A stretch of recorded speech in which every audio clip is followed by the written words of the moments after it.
I thought that joy was attached to events like celebrations, joyfully anticipating Christmas Day. We were looking forward to summer vacation, being out of school. And those were the moments that I attached the word joy to. You had to have a reason for it, right? Yes, Yeah. you had to be, Otherwise, you were kind of crazy. yes, Somebody walking down the street just laughing to themselves, really having a good time with no discernible catalyst would be crazy.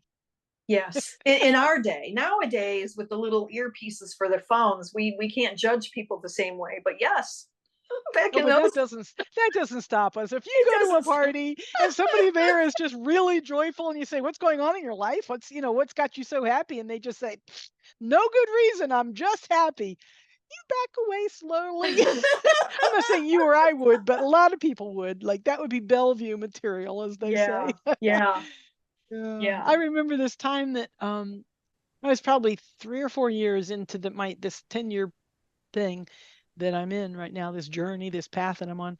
And my sister and I and my brother-in-law were at the hospital. He was having some sort of surgery, and she had been, very worried about him, and so she just wanted to go to sleep. The nurses came and brought her a warm blanket, and once he went in, and she just went right to sleep. And so I had a couple of hours, and I noticed there was an awful lot of low vibration going on around me in this hospital. There were people, worried and wringing their hands and crying and praying, and people dying, and there was a lot of low vibration going on.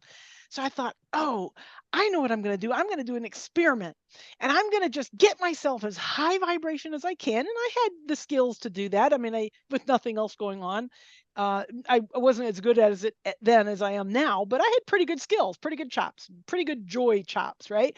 So I decide I'm going to get joyful as I possibly can. I'm going to maintain that vibration. That's going to be the sole focus, and I'm just going to walk around the hospital and see what happens in this other environment, right? Nice experiment. Right? Oh, it was so much Yes. fun. So I go walking down the halls, and every time I was so joyful. I'm an introvert usually, and at my satisfied set point, I'm not necessarily garrulous or striking up conversations with people. I'm kind of insular, but I was in joy, and so I would stop and talk to people who were very upset, and I would say, "Hi, how are you today?" Like pure joy, right? And they could not hear or see me. I was literally invisible to them. They kept crying, they kept talking to each other. They were like, all in their, woo, woo, this real low, and I was like, "Whoa." And that happened like 4 or 5 or 6 times. And then the first time that I came around a corner, I'm just walking through the hospital. I'm going up on the elevator, I'm going through the stairs, I'm just going different places. And so I would come around a corner, and somebody way down at the other end of the hall would be like writing in a chart or something.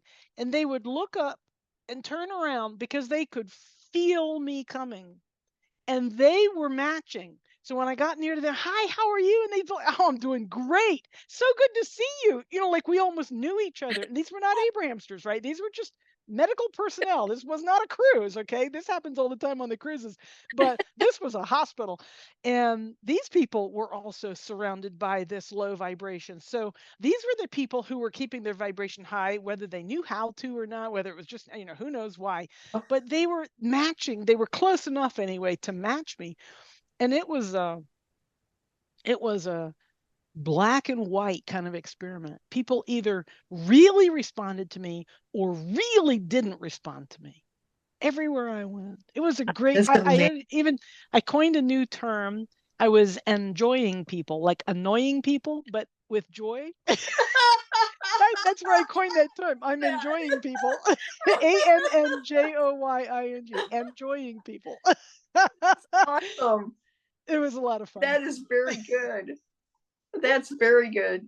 I can remember times where I could feel my energy and my emotion rising, and I would get to a certain point and I would be like, "Oh, oh," Snatch that back. and pull it back Me too. because of the conditioning Hmm. of somehow being that joyous or feeling that elated was somehow wrong. It would Yeah.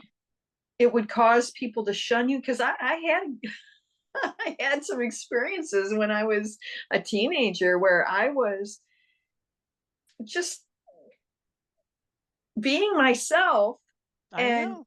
kind of like out there for other people. I was like, I was a little out there, Mhm. but I was having these moments of this beautiful elation and joy, and it was taken that way, like, oh, she belongs in Bellevue, Yeah.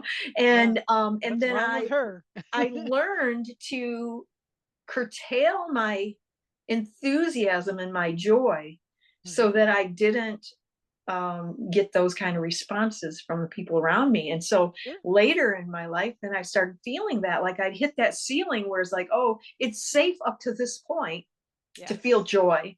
And then after that, you got to tone it down, tone yourself down. I was always toning myself down. Yep. I hear you. Yeah. And I still find myself doing that from time to time. It's I not think as we all do. We have to.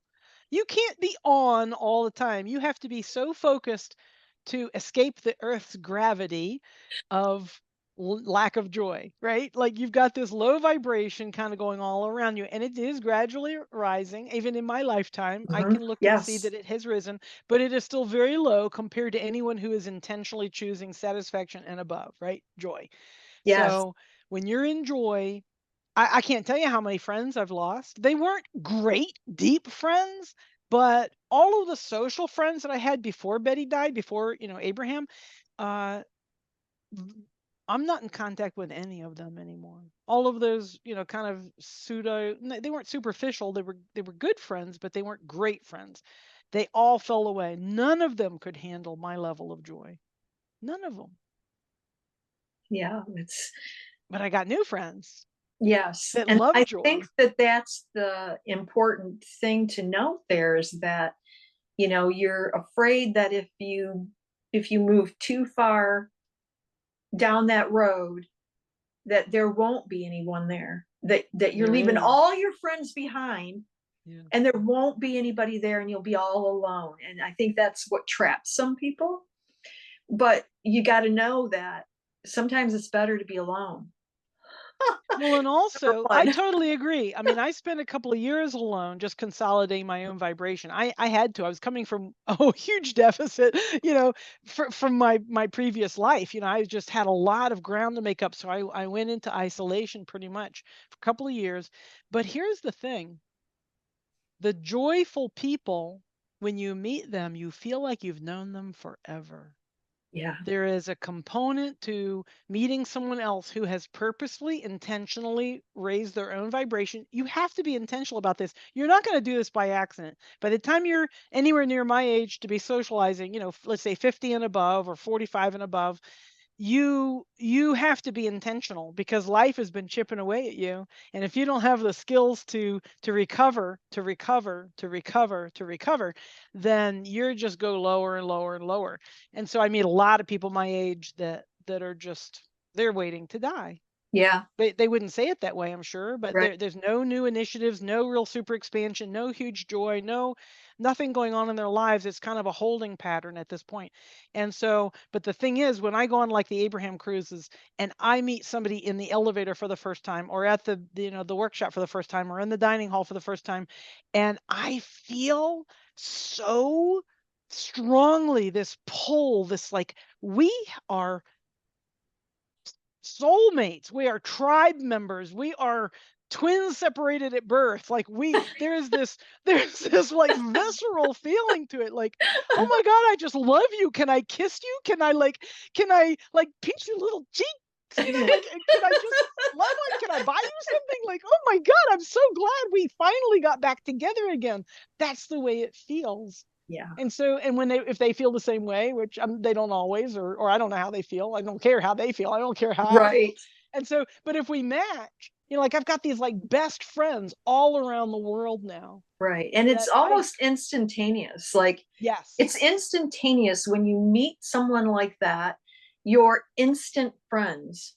yes, And and there isn't any being alone. There's not really, there's a period of alone because you're letting go of the past and moving Right. towards your future, but it's very brief, and it's duly needed. you Yeah. you need to take that time to make that transition, but then the people that you meet are so, I don't know, they're of a different caliber because, you don't worry about competition, you don't worry about backstabbing, you don't worry about those things Yeah. because you None of that stuff know that exists.